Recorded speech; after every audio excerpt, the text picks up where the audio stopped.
श्री राम कृष्ण वचनामृत नया भाग आरंभ करते हैं। श्री राम कृष्ण एक भक्त की बात कर रहे हैं। श्री राम कृष्ण, मैंने उससे कहा कल बड़ा बाजार जाऊंगा, तू भी चलना। परंतु सुना तुमने उससे क्या कहा? कहा ट्रोम के 4 पैसे लगेंगे, कौन जाए। कल वेणीपाल के बगीचे में गया था, वहां फिर आचार्यगिरी भी की। किसी ने कहा न सुना, आप गाने लगा, जिससे आदमी समझे मैं ब्रह्म समाज वालों का ही एक आदमी हूं। यह भला क्या है? कहता है 1 आना खर्च हो जाएगा। फिर मारवाड़ी भक्तों के अन्नकूट की बात होने लगी। श्री राम कृष्ण, यहाँ जो कुछ तुमने देखा वही बात वृंदावन में भी है। राखाल आदि वृंदावन में यही सब देख रहे होंगे, परंतु वहां अन्नकूट और बढ़कर होता है। आदमी भी बहुत हैं, गोवर्धन पर्वत है, यही विचित्रता है। परंतु मारवाड़ियों में कैसी भक्ति है देखी। यथार्थ ही इनमें हिंदू भाव है, यही सनातन धर्म है। श्री ठाकुर जी को ले जाते समय देखा तुमने उन्हें कैसा आनंद हो रहा था। आनंद यह सोचकर कि हम भगवान का सिंहासन उठाए लिए जा रहे हैं। हिंदू धर्म ही सनातन धर्म है।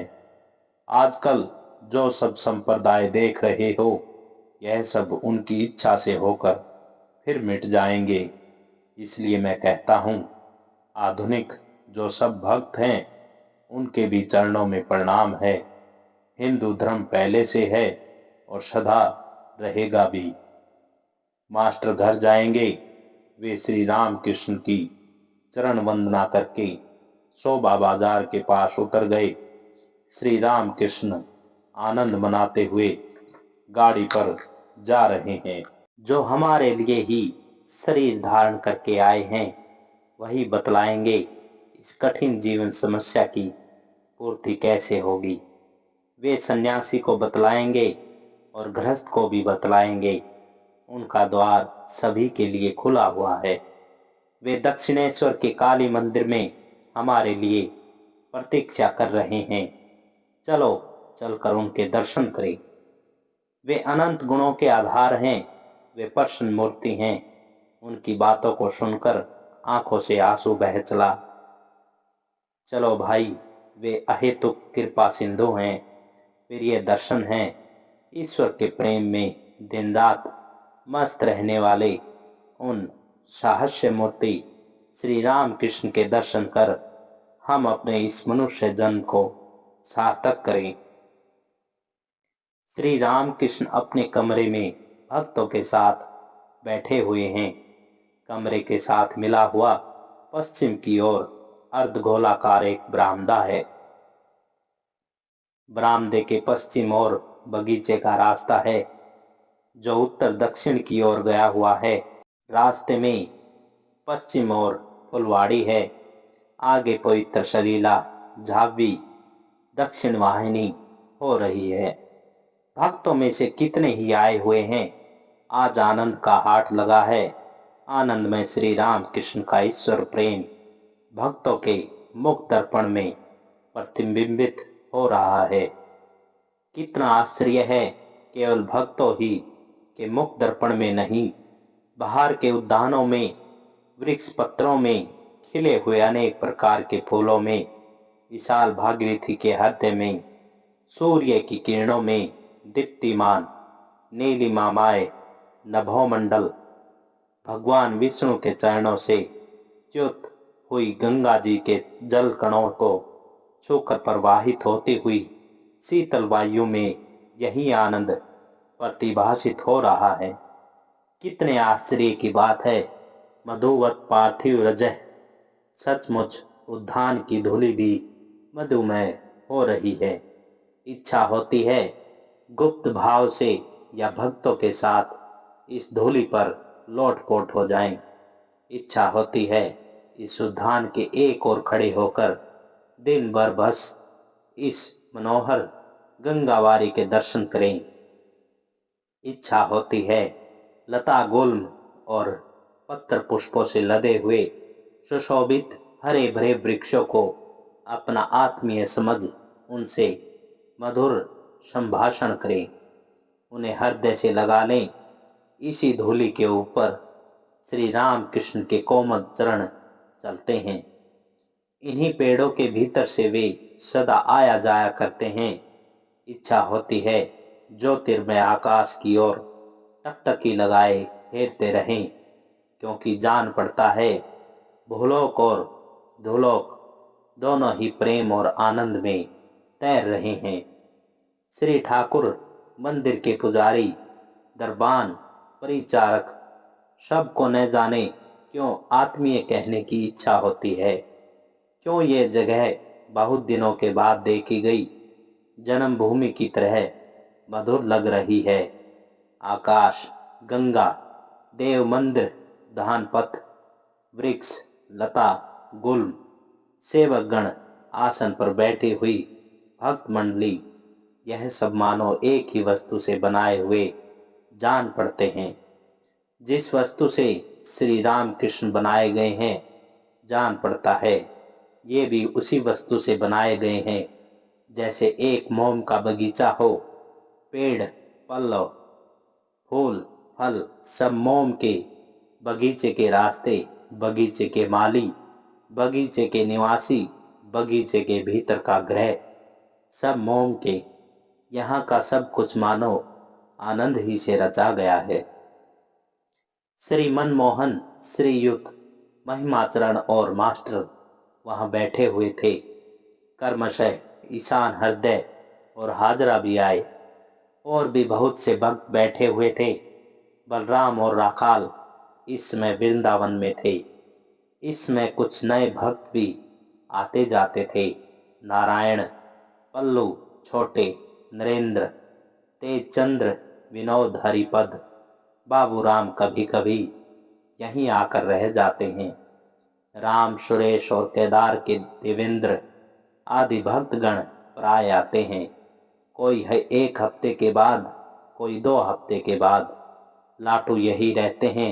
योगिन का घर नजदीक है, वे प्राय रोज आया जाया करते हैं। नरेंद्र कभी कभी आते हैं। आते ही आनंद की मानो हाट लग जाता है।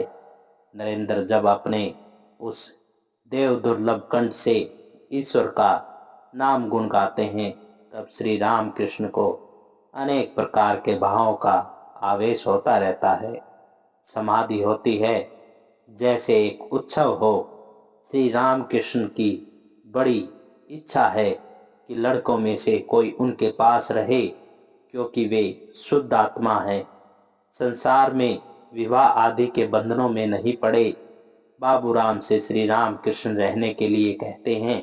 वे कभी कभी रहते भी हैं। श्रीयुत अधरसेन प्राय आया करते हैं। कमरे के भीतर भक्तगण बैठे हुए हैं। श्री राम कृष्ण बच्चे की तरह खड़े होकर कुछ सोच रहे हैं। भक्तगण उनकी ओर देख रहे हैं। श्री राम कृष्ण, सब राम मैं देख रहा हूँ, तुम लोग सब बैठे हुए हो, देखता हूँ सब राम ही हैं, एक एक अलग अलग।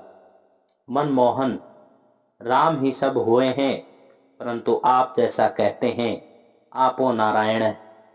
जल नारायण है, परंतु कोई जल पिया जाता है, किसी जल में मुंह धोना तक चल सकता है और किसी जल से बर्तन साफ किए जाते हैं। श्री राम कृष्ण, हाँ, परंतु देखता हूँ वे ही सब कुछ हैं, जीव जगत वे ही हुए हैं। यह बातें कहते हुए श्री राम कृष्ण अपनी छोटी खाट पर बैठ जाते हैं। श्री राम कृष्ण, क्यों जी, सच बोलना है, इसलिए मुझे कहीं सुचिता का रोग तो नहीं हो गया? अगर एकाएक कह दूं कि मैं न खाऊंगा तो भूख लगने फिर भी खाना न होगा। अगर कहूं जाओ तले में मेरा लोटा लेकर अमुक आदमी को जाना होगा तो यदि कोई दूसरा आदमी ले जाता है तो उसे लौटा देना पड़ता है। यह क्या हुआ भाई, इसका क्या कोई उपाय नहीं है? साथ भी कुछ लाने की शक्ति नहीं, पान मिठाई कोई वस्तु साथ नहीं ला सकता, इस तरह संचय होता है न, हाथ से मिट्टी भी नहीं ला सकता। इसी समय किसी ने आकर कहा, महाराज, हरदय यदु मलिक के बगीचे में आया है, फाटक के पास खड़ा है, आपसे मिलना चाहता है। श्री राम कृष्ण भक्तों से कह रहे हैं, हृदय से जरा मिल लूं, तुम लोग बैठो। यह कहकर काले रंग की चट्टी पहनकर पुरोग वाले फाटक की ओर चले। साथ में केवल मास्टर हैं। हृदय हाथ जोड़कर खड़े हैं। श्री राम कृष्ण को राजपथ पर देखते ही उन्होंने साष्टांग प्रणाम किया, दंडवत भूमि पर लेट गए। श्री राम कृष्ण ने उठने के लिए कहा। हृदय फिर हाथ जोड़कर बालक की तरह रो रहे हैं। आश्चर्य है कि श्री राम कृष्ण भी रो रहे हैं। नेत्र के कई बूंद आंसू दिख पड़े। उन्होंने हाथ से आंसू पोंछ डाले, जैसे आंसू आए ही न हो। जिस हृदय ने उन्हें इतना कष्ट दिया था, उसे के लिए वे दौड़े आए और रो रहे हैं। श्री राम कृष्ण, इस समय तू कैसे आया? हृदय, आप ही से भेंट करने के लिए आया हूँ। अपना दुख मैं और किससे कहूँ? श्री राम कृष्ण, संसार में ऐसा दुख लगा ही है। संसार में रहो तो सुख और दुख होते ही रहते हैं। ये लोग कभी कभी इसलिए आते हैं, आकर ईश्वर की दो बातें सुनते हैं तो मन में शांति आ जाती है। तुझे किस बात का दुख है? हृदय रोते हुए, आपका संग छूटा हुआ है, यही दुख है।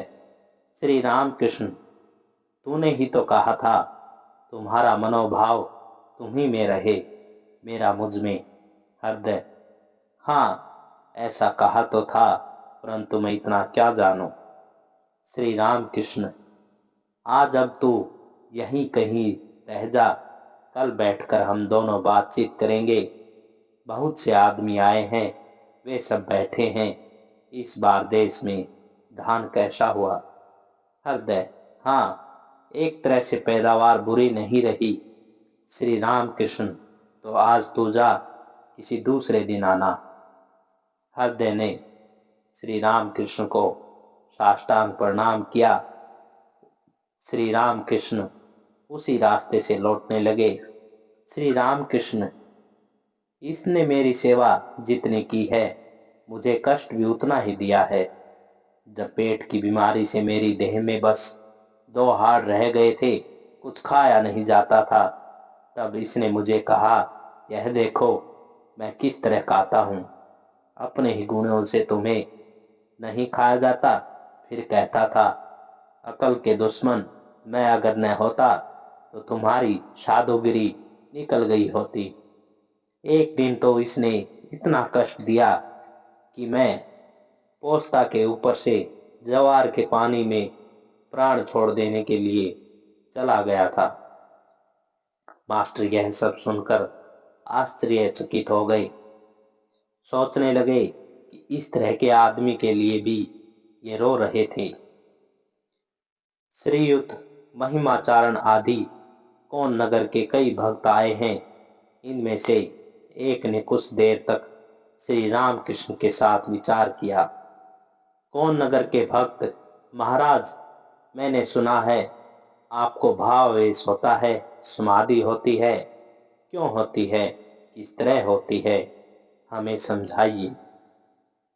श्री राम कृष्ण, श्रीमती को महाभाव होता है।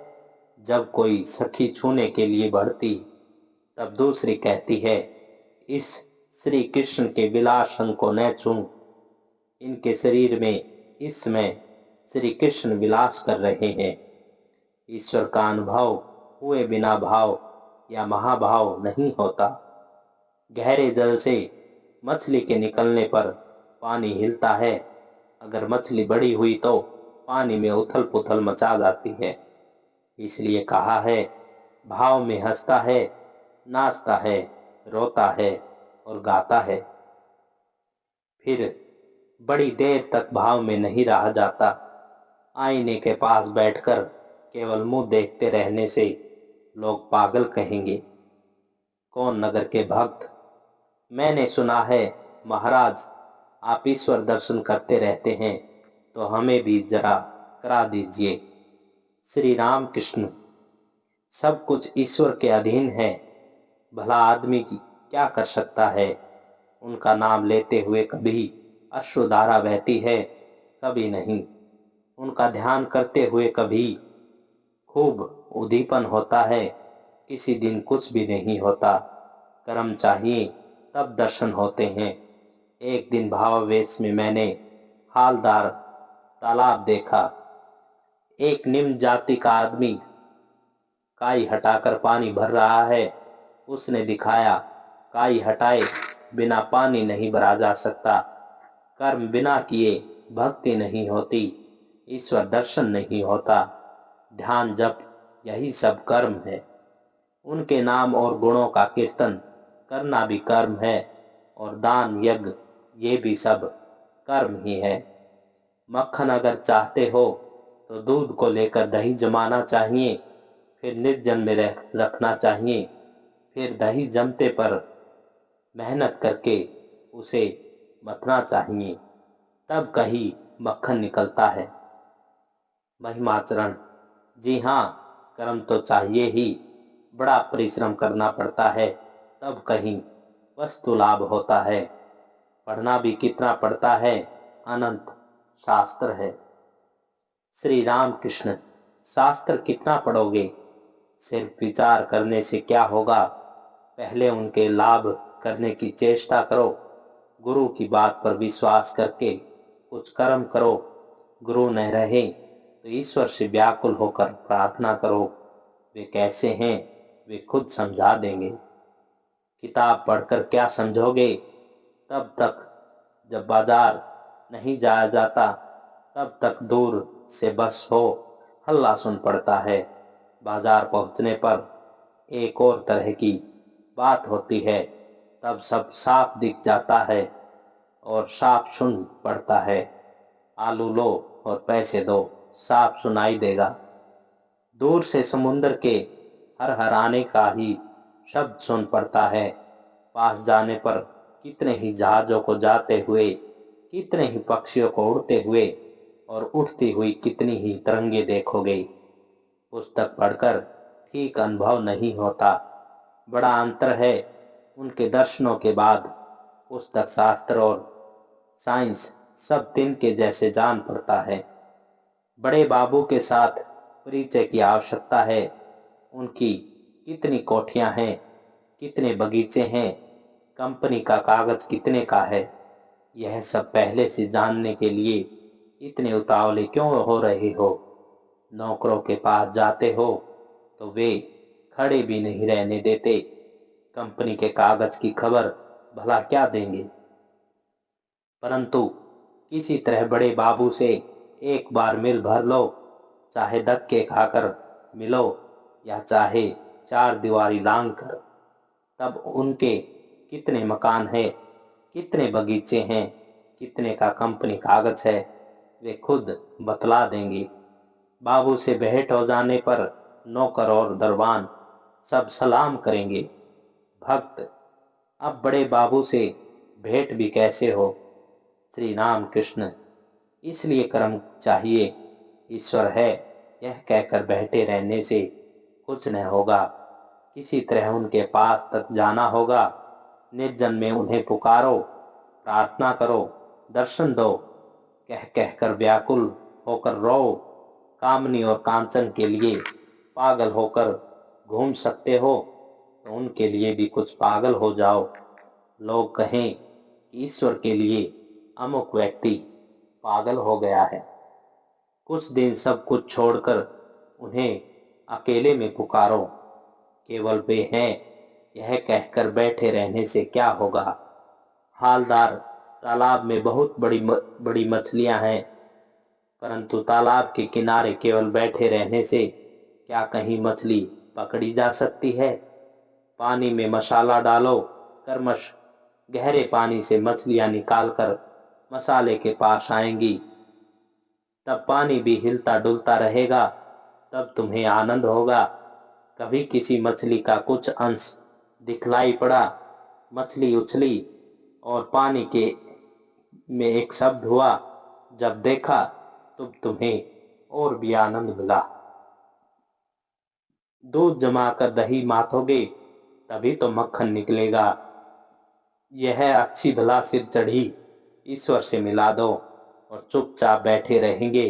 मक्खन निकालकर मुंह के पास रखा जाए, अच्छी भला आई मछली पकड़कर हाथ में ही रख दी जाए।